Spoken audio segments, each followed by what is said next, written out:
It seems to go by faster and faster every year. The 2025 NFL season is officially in the books, punctuated by the Seattle Seahawks winning their second Super Bowl, exacting revenge on the New England Patriots 11 years after that play at the goal line. With the season over, it's time to take a look back and see who did what, how well they did it, and how poorly they did it. That can only mean one thing: it's time to rank every team from number 32 all the way to number 1. And we do that by using C-Score, our very own metric designed to give a full and proper evaluation to every single team of the Super Bowl era, instead of just mindlessly looking at its record. For a deeper explanation about how C-Score works, be sure to check out the description of this video. Not every Super Bowl champion finishes the season with the highest C-score. Winning that game is the ultimate goal, of course, and that will aid in a team's season-long performance, but it doesn't guarantee the number 1 spot. Will that fate befall the Seattle Seahawks, or were they truly the best team in the league? We'll answer that question right after I take a moment to thank you for joining us today. Please take a moment to like and share this video.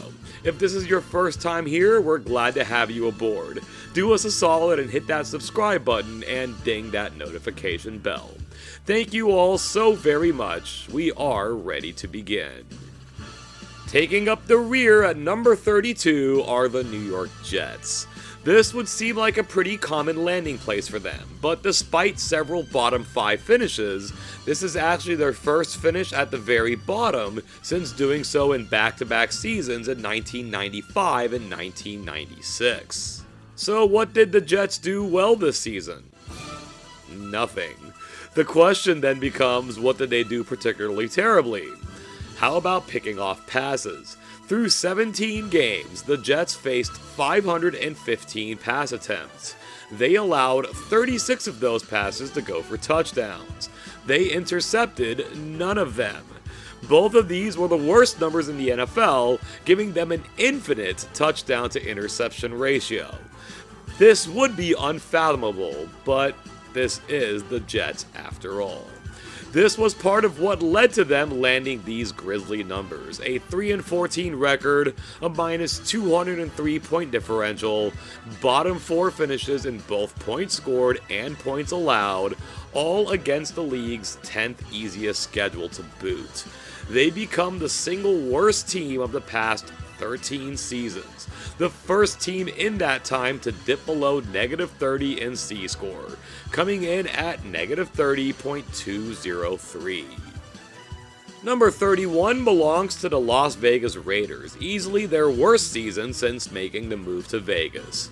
Would you believe the Raiders began their season going across the country and beating the eventual AFC champions on their own field? Let's just say they couldn't keep up the momentum. A 4-game losing streak followed before then landing a 10-game losing streak. They lost 9 games by multiple possessions, with one such win against the next team on this list. Of the 4 teams that finished 3-14, the Raiders are the ones that land the number 1 pick in the draft. They were the lowest scoring team in the league, weren't so great on defense, but at least had a difficult schedule. That C-score still stinks though, finishing at negative 26.526. That team that beat the Raiders by multiple possessions is right here at number 30, the Tennessee Titans, the exact same spot the Titans finished in 2024. Resembling the Titanic more than they do actual Titans, Tennessee fired the guy they fired for Mike Vrabel after a 1-5 start. They were technically better after the fact, going 2-9 under interim coach Mike McCoy. Outside of defensive tackle Jeffrey Simmons, a superstar stuck in hell, there's not much to get excited with this Titans team. But there is one bit of good news here. While these numbers are objectively terrible, they did play what was tied for the league's hardest schedule, and the other teams in their division won't be showing up here for quite some time. That can build some toughness, and it helps out their C-score, which of course is still pretty poor at negative 21.206. Oh, Cleveland, why must you always have such a bad football team? The Browns are in the bottom 5 again, this time at number 29. You think Jeffrey Simmons has it bad in Tennessee? Myles Garrett is a surefire first ballot Hall of Famer and the league's one individual who might actually be a non-human. But neither he nor any one player can do it alone. And for those who think QBs are the reason teams win and lose, the Browns sent their QB to the Pro Bowl. Of course, this also means that the Pro Bowl, like the Hall of Fame, is one big cosmic joke. That negative 100 point differential makes it 11 times that the Browns slipped to triple-digit negatives since their return to the league in 1999, a number only bested by the Raiders. With the AFC North down this season, they don't even get the benefit of a tough schedule. All that adds up to a C-score of negative 18.393. From being on the doorstep of the Super Bowl to the bottom 5 in very short order, the Washington Commanders take their residence here in the number 28 spot. With no NFC East team repeating as division champion for over 2 decades, the Commanders were a chic pick to win the division this year and perhaps contend for the Super Bowl again. That is far from what happened, and while they suffered some injuries, things never looked right for this team on the field at any point during the season. An 8-game losing streak mid-season, 5 of those by double digits, punctuated that all too well. They probably weren't as good last season as they appeared, and they may not be as bad this season as they appeared, but C-Score was far from satisfied with this overall performance. They were punished, but not too badly. Washington ends things at negative 14.644. Miami is certainly known for its parties, but no one is partying over the Dolphins these days. Despite 7 wins, they take the number 27 spot. They did have a winning record over their last 10 games though, ending things at 6-4, one of those wins a beatdown of the Buffalo Bills, and another win over the Tampa Bay Buccaneers that kept Tampa on the couch for the playoffs. But the damage had already been done, and when they lost, they tended to lose pretty big, getting beaten by at least 22 points on 5 different occasions. This here is where records can be deceptive. 7-10 is nothing special, but Miami was in the bottom 9 in points scored, points allowed, and strength of schedule, so they were not as good as that record, and C-Score lets us know about that, landing them at negative 14.605. And here at number 26 is a team that, while still quite bad, isn't quite as bad as that record indicates, the Arizona Cardinals. Arizona tied with the Titans for the league's hardest schedule, and like Tennessee, no other member of Arizona's division will appear on this countdown for quite a while. There were hopes for something better after a 2-0 start, even though that start was far from overwhelming. Instead, they lost every other game they played the rest of the season, except for a 10-point win at the Dallas Cowboys, because of course. So that 3-14 record and negative 133 point differential is somewhat mitigated by that daunting strength of schedule. But they had plenty of opportunities to show more quality than they did, and they simply failed to do so. C-Score shows a little mercy, bringing them to a total of negative 13.457. We got some sad sacks here at number 25. Cry and whine, Bengals fans. This is where your team is, and it's where they belong. You thought the Browns sending a quarterback to the Pro Bowl was bad. The Bengals sent 2 of them this year. I thought quarterbacks won and lost games by themselves. You got 2 Pro Bowl quarterbacks and you still suck? I guess I might be missing something here. I haven't done the research, but I do believe we had our first ever Pro Bowler who was benched, traded, then benched again in that same season. Keep setting that standard, Cincinnati. And you weren't even dead last in most points allowed this season, just 3rd from last. And you were the only team all season to be shut out at home. Congratulations, you played yourself. Tell me where I'm wrong, Bengals fans. Your C-score is negative 12.594. The New Orleans Saints come in at number 24, and based on where most people thought they would finish this season, this wasn't too bad a place for them. When they were sitting at 2-10 though, the status quo looked to be holding form, and the Saints were going to be in contention for the number 1 overall pick. A 4-game winning streak followed, with 2 of those wins coming in the division. Yes, the division is weak, but that's kind of the point. They might not be too far from winning that division after only finishing 2 games out of first place this season. That also meant New Orleans didn't exactly play a top-level schedule, but it did hover around the middle of the league. The offense wasn't up to snuff, but there might be some hope in that defense. C-score doesn't measure hope though, so they have to take their score of negative 12.431. The New York Giants occupy spot number 23, making them the highest ranked team in the bottom 10. Congratulations, I guess. For real, despite finishing 4-13, the Giants showed a lot of heart this season. 8 of their games were decided by a single possession, but they were only able to win 1 of them. 6 of those came during a 9-game losing streak, with 5 of those teams sporting winning records by the end of the season. All that shows here in this point differential, only negative 58. We just saw a team with a new head coach coming off a 4-13 season make it to the Super Bowl. With another good draft and a nifty free agent signing or 2, anything can be possible. For this season, C-score assigns the Giants a negative 10.778. Now for the worst team outside of the bottom 10, we have the Dallas Cowboys, representing Emmitt Smith in the number 22 spot.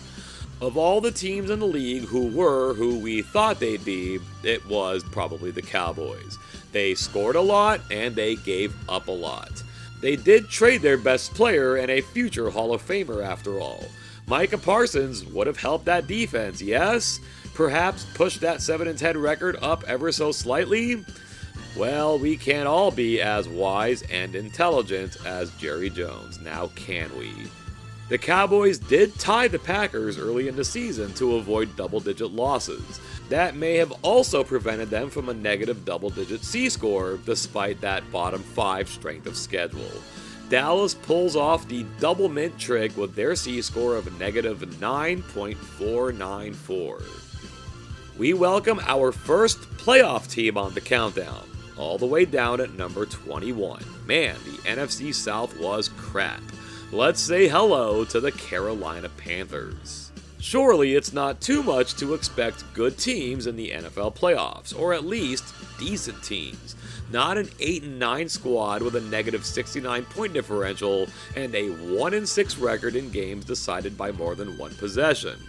But no, we ask too much, as the Panthers truly become one of the worst teams in NFL history to make the playoffs. That said, they were very competitive in that playoff game against a very good Rams team, and they beat that same Rams team during the regular season. So, silver linings do exist here and there. They just missed the top 10 schedule, which is nice, but their C-score still takes a hit at negative 8.56. We'll stay in the NFC South as we open the top 20 with the perennially disappointing Atlanta Falcons. It could have been so much better though. Remove weeks 7 through 14 and the Falcons were 7-2. But you can't do that. And in that stretch, they went 1-7. 2 of those losses were in overtime, another was by 3 points, and another was by 1. But if you had Bijan Robinson on your fantasy team, you were probably pretty happy. Yet the Falcons had trouble scoring, finishing 24th in the league. A better performance there likely wins them the division and sends them into the playoffs. They would probably still do so as an under-average team though, as indicated by their C-score of negative 6.655. And now we have revealed every team in the NFC South by our 19th entry. This is the Tampa Bay Buccaneers. Man, the NFC South was crap. Hey, remember when everyone said Baker Mayfield was an MVP candidate just because the Bucs were 3-0, 5-1, and 6-2? Yeah, stop conflating team success with a single player. They won 2 games the rest of the way, a 3-point home win over the Cardinals and a 2-point home win against the Panthers that could have won them the division, but didn't. The defense takes the blame, but as far as points allowed and yards allowed, they were on par with the offense. Their schedule was tough though in the top quarter of the league, but it wasn't enough to push their C-score into positive territory, coming out at -3.077. Here we have another division champion and playoff team in the bottom half of the countdown. At number 18 are the Pittsburgh Steelers. Another reason why we cannot automatically judge teams by their records. Because if the spirit of Justin Tucker doesn't push this kick wide, all of a sudden Pittsburgh is 9-8 and a second place team instead of a 10-7 first place team. On the bright side, every game they lost outside of their division was to a playoff team, and they stayed competitive with the Texans in the playoffs until the fourth quarter. These numbers across the board are painfully average, and as we should expect, so too is their C-score. But despite being at number 18, 2 spots away from the top half of the countdown, we do have our first positive C-score. Not by much though, the Steelers check in at 0.753. Closing out the first half of the countdown is our first team from the NFC North, this after already having revealed the entire NFC South. At number 17 are the Minnesota Vikings. Like the Commanders before them, the Vikings were nowhere near as good as their results indicated in 2024. But unlike Washington, Minnesota likely landed right about where they belong this season.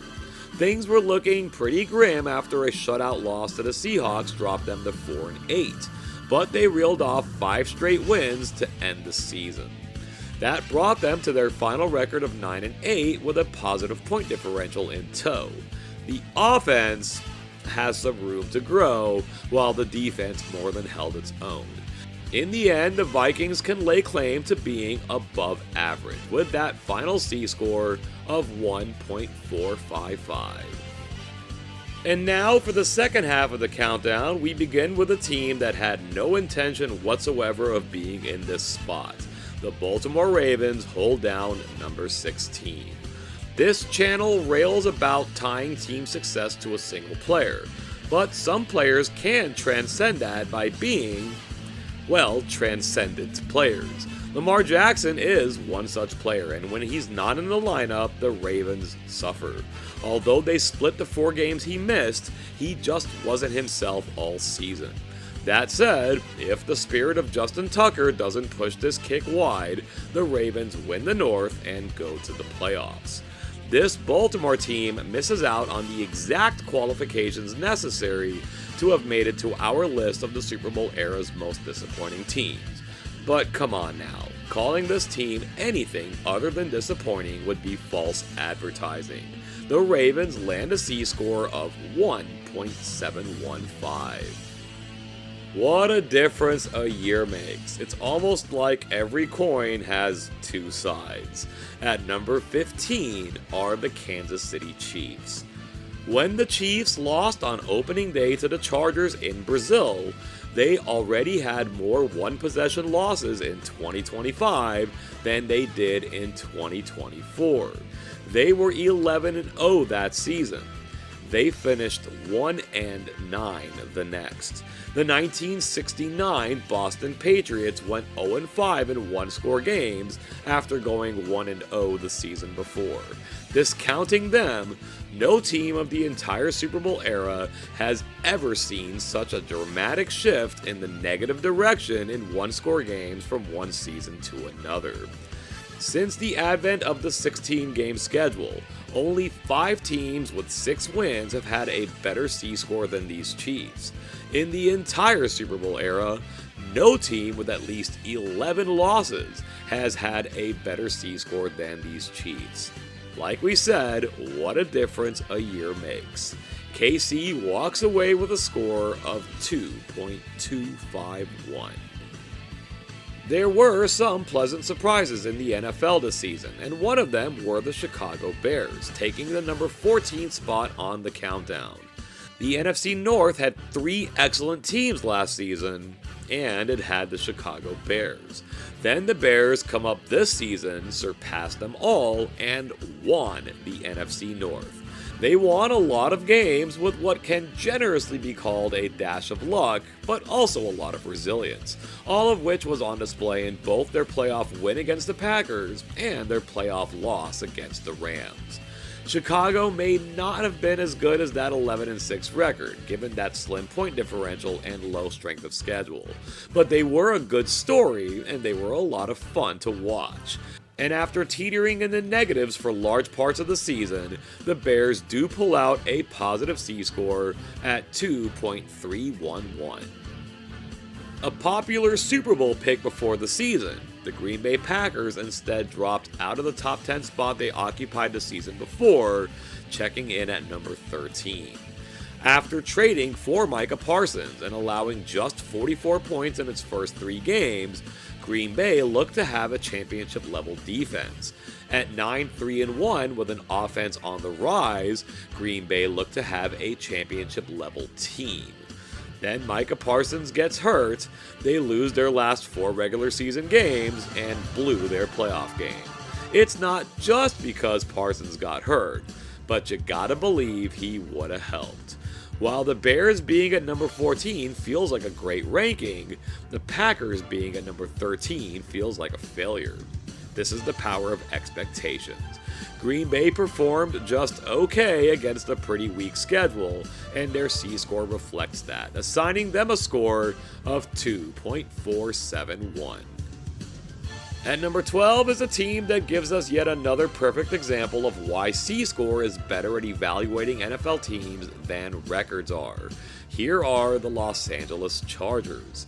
This team did indeed put up the same record in 2025 that it did in 2024, despite scoring 2 fewer points per game, dropping from 11th in the league and scoring the 20th, despite giving up more than 2 points per game, dropping from allowing the fewest points in the league to the 9th fewest, despite playing a slightly easier schedule. It might not sound like much, but these fine margins can decide games and define seasons. This team in 2025 was worse than it was in 2024, and in the end, the Chargers were another simple one and done in the playoffs. They're the last of this group of teams that are technically above average, but are mostly just mediocre. This is our 7th consecutive C-score between 0 and 3, with the Chargers just squeezing in under that bar at 2.996. It's not easy being green, and sometimes it's not easy being the defending Super Bowl champions. The Philadelphia Eagles just missed the top 10 here at number 11. Philly did not repeat as Super Bowl champions, but they became the first team to repeat as NFC East champions since they won their 4th in a row all the way back in 2004. A 4-0 start to this season set them upon that path, but they weren't overly convincing. 8 of their victories were by 1 possession, with half of those by 4 points or fewer. With a chance to win their home playoff game, the offense instead let the team down, as they had done more than once during the season. Still, in a vacuum, it can't be said that this Philly team was bad, but they were far from extraordinary. They wrap up this season with a C-score of 7.178. We kick off the top 10 at number 10 with a team that missed the playoffs, the Detroit Lions. It's possible that the Lions were still a little shell-shocked by their one-and-done performance the previous season when they were truly the NFL's best team. Because while they played well for most of the season, they lost a lot of games that they would not have last season. Losing both coordinators to head coaching jobs certainly hurt the cause as well. 2/3 of the Lions' wins this season were by multiple possessions. Almost 2/3 of their losses were by a single possession. The defense got pushed around a little bit too often though, leaving the Lions wanting for more. While still positive, their C-score took quite the drop from 2024, all the way down to 8.114. The Indianapolis Colts were a contender for the league's best C-score for most of the season. Instead, they get ranked here at number 9.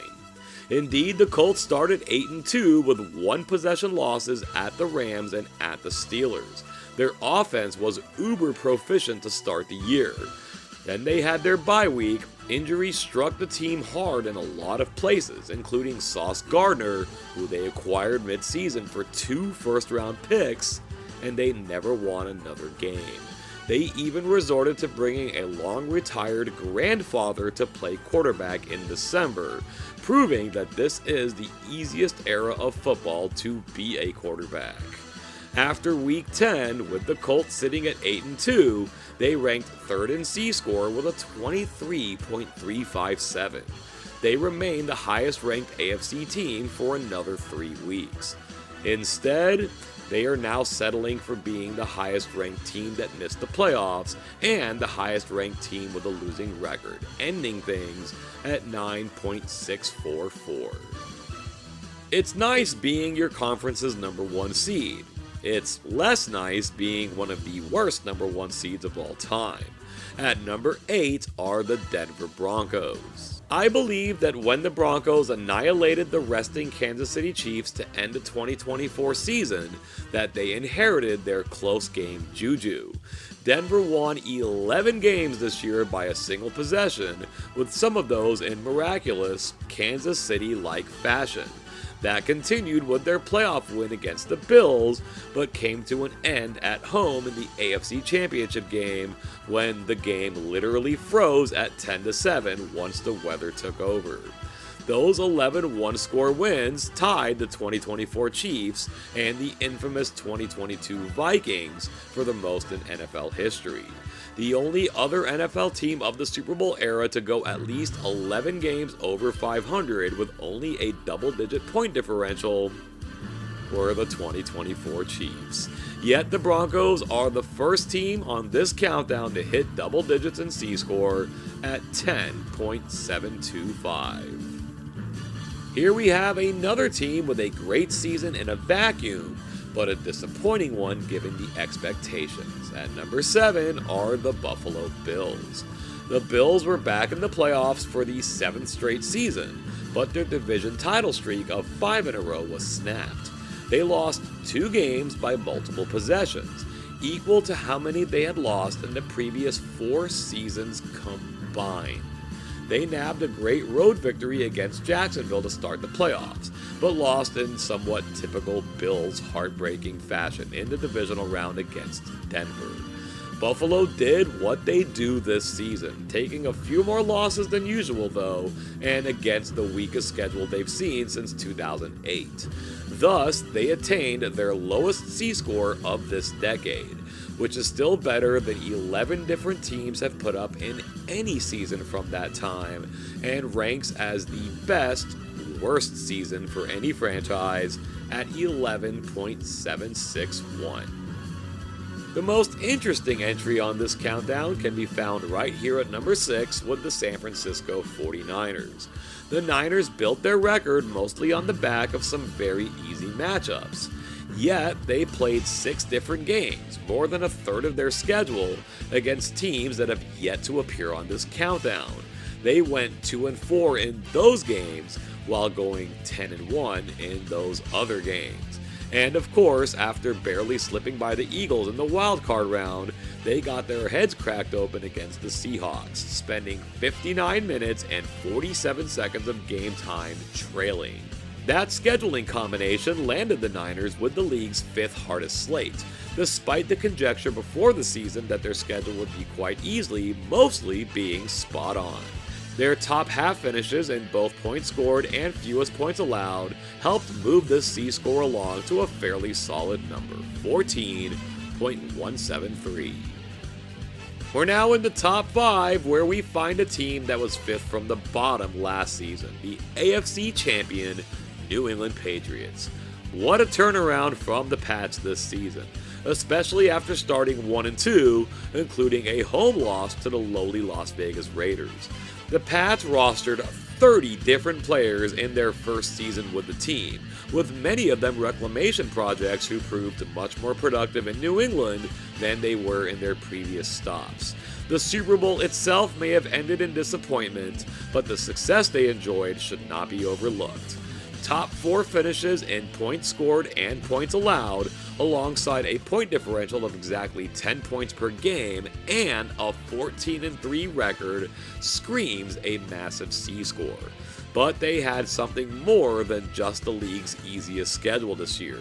It was the 9th easiest schedule of the entire Super Bowl era. In contrast, the Buffalo Bills had the league's 2nd easiest schedule, which ranked 114th in the entire Super Bowl era. This enormous disparity damages New England's C-score, but still leaves it in an okay spot at 16.726. For only the 2nd time in franchise history, and for the first time this century, the Jacksonville Jaguars are in the top 5, landing the number 4 ranking in this countdown. The Jags joined the Patriots, Bears, and Panthers as teams who picked in the top 10 of the draft who rose to the playoffs.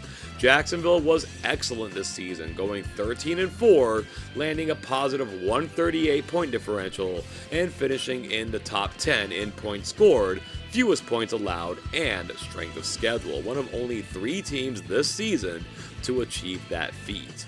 They forced turnovers in 14 different games, including at least 3 in their first 4 games. The playoffs didn't work out though. Despite playing that game at home, they were up against the battle-tested Bills, and they couldn't find their way to the win. Still, the AFC South Division champs had an awesome season with an excellent C-score to show for it, landing a 20.635. This was Jacksonville's 2nd ever top 5 finish in C-score. This is Houston's first such appearance, taking the number 3 spot and serving as the AFC's highest ranked team. Because they were only 13th in scoring, Houston missed the top 10 hat trick, but finishing as the 2nd hardest team to score upon while playing the league's 4th hardest schedule is immensely impressive. Also consider that they started the year 0-3 before finishing 12-5. They are one of only 4 teams this season to never lose a regular season game by multiple possessions, along with the 2 teams ranked ahead of them and the AFC champion Patriots. This is the best team in the 24-year history of the Houston Texans, which is interesting because it is the first time they made the playoffs through a wildcard spot after having previously won their division 8 times. They remain wanting for a spot in the AFC Championship game though. In more quirky news, they become only the 2nd team of the entire Super Bowl era with an exact integer for their C-score, and the first to do so without landing an exact 0. The Texans' C-score in 2025 is 22.000. But they're not the highest ranked wildcard team for 2025.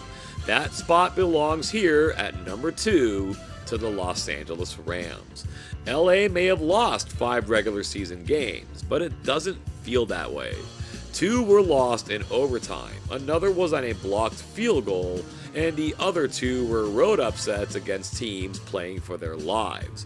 The Rams also did not lose a game by multiple possessions, but they didn't do so at any point, regular season or playoffs. They were just short of making the Super Bowl, and had they made it there and won that game, they would have been one of the most worthy Super Bowl champions of all time. The Rams are the second team with triple top 10 finishes, barely getting there in points allowed, but leading the league in scoring while facing the league's third hardest schedule. This is a remarkable performance. Their C-score is among the best in NFL history for a team that didn't make the Super Bowl while also not taking an upset in the playoffs. The Rams settle in at 28.503. Okay, I tried to create some intrigue at the beginning of this video, but there was absolutely no doubt that our number one team in 2025 are its Super Bowl champions, the Seattle Seahawks. Seattle was 10-7 last year, but did not carry strong odds to make it to or win the Super Bowl this season. That is understandable. It was a less than convincing 10-7, and it didn't include a trip to the playoffs, albeit on a tiebreaker. They came out ready to play this season, losing only 3 games by a total of 9 points. They tied with the Rams, winning 8 games by multiple possessions, taking that number to 10 with the playoffs counted. And of course, they dominated the Super Bowl, winning by 16 points, with the gap feeling much bigger than that. Only 27 teams since the 1970 merger have finished in the top 3 in both points scored and fewest points allowed, at a rate of fewer than one team every other season. The 1970 Detroit Lions did so with the 4th hardest schedule out of 26 teams. The 1995 Dallas Cowboys were next best, doing so with the 7th hardest schedule out of 30 teams. These Seahawks did it with the 7th hardest schedule out of 32 teams. By raw strength of schedule, only the 70 Lions rank higher than the Seahawks among those 27 teams. The 1970 Lions were one and done in the playoffs. The 2025 Seahawks convincingly won the Super Bowl. They're missing the personalities that littered the Legion of Boom Super Bowl champions of 2013. But the greatness, yes, the greatness of this team is prevalent in every other way. They are the 21st century's 3rd best team and its 2nd best Super Bowl champion, just ranking behind that Legion of Boom team with their resplendent C-score of 38.446. I don't think too many people would argue with the number 1 team on this list. I would think many would concur with number 2 as well, but there may be some of you who think the Patriots belong there by virtue of making it to the Super Bowl. Everything else, I'm sure we'll have some discrepancies. Let me know where you think we got it right or where we got it wrong. If you're feeling up to it, give me your top 5, your bottom 5, or maybe even your full 32. Share your thoughts on this or anything else you may have on your mind down in the comment section below. I don't know about y'all, but I am ready to get the 2026 NFL season underway. Thank you so very much for taking some time with us today, and until next time, I hope you have an awesome day.